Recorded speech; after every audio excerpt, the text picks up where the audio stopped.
Week-end sportif pour Trump et Poutine avant un sommet délicat à Helsinki. Avant d'attaquer sa tournée européenne, Donald Trump avait prédit que l'étape d'Helsinki, où il doit retrouver Vladimir Poutine, serait la plus facile. Leur sommet pourtant s'annonce particulièrement épineux. Le président américain et son homologue russe, dont les moindres faits et gestes seront scrutés avec attention à travers le monde, se retrouveront dans la capitale finlandaise à l'issue d'un week-end sportif, le premier goûte aux joies du golf, sa principale forme d'exercice, selon ses termes, dans son luxueux complexe hôtelier écossais de Turnberry. Le second doit assister dimanche soir à la finale du mondial de 0-1-8 de football à Moscou entre la France et la Croatie. À cette occasion, il doit s'entretenir avec les chefs d'État des deux nations finalistes, français Emmanuel Macron et croate Kolinda Grabar-Kitarović. Si les étapes du 45e président des États-Unis à Bruxelles et à Londres ont été tempétueuses, marquées par ses charges virulentes contre ses alliés de l'OTAN, Allemagne en tête, accusée d'être « prisonnière » des Russes, les points de friction entre Washington et Moscou ne manquent pas. Rattachement en mars 2014 de la péninsule ukrainienne de Crimée par un Moscou, soutien de la Russie au régime syrien de Bachar al-Assad, nouveaux droits de douane américains. La liste est longue.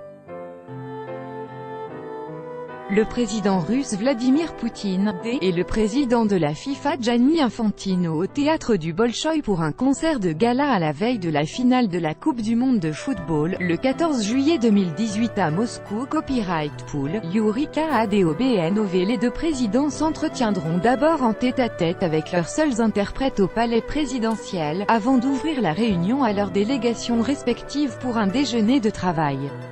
La journée s'achèvera par une conférence de presse commune qui pourrait être haute en couleur étant donné la propension du magnat de l'immobilier à bondir d'un sujet à l'autre et à s'emporter face à des journalistes qu'il qualifie volontiers de « fake news », faculté à lire les personnalités. Face à Vladimir Poutine, Donald Trump va-t-il endosser le rôle de leader du « monde libre » et lui demander des comptes ? Va-t-il au contraire tenter de caresser le dirigeant russe dans le sens du poil comme il l'a fait avec le chinois Xi Jinping et même le nord-coréen Kim Jong-un?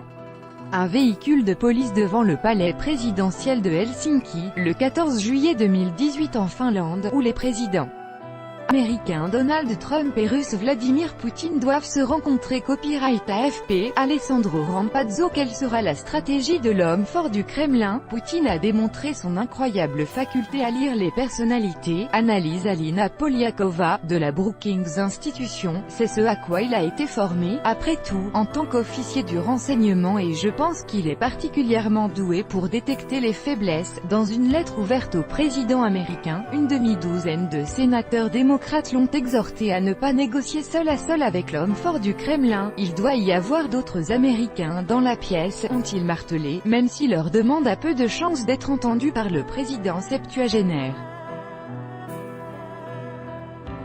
À 3 jours de la rencontre, un autre sujet sensible s'est réimposé de façon spectaculaire au menu des discussions, l'inculpation de 12 agents du renseignement russe dans l'enquête sur l'ingérence du Kremlin dans la présidentielle de 2016. Vendredi, Donald Trump s'est engagé à mettre le sujet sur la table à Helsinki. Je vais absolument et fermement poser la question, a-t-il affirmé, martelant avoir été beaucoup plus ferme sur la Russie que quiconque. Il dément toute collusion avec Moscou et dénonce inlassablement une chasse aux sorcières menée par un FBI à la solde des démocrates.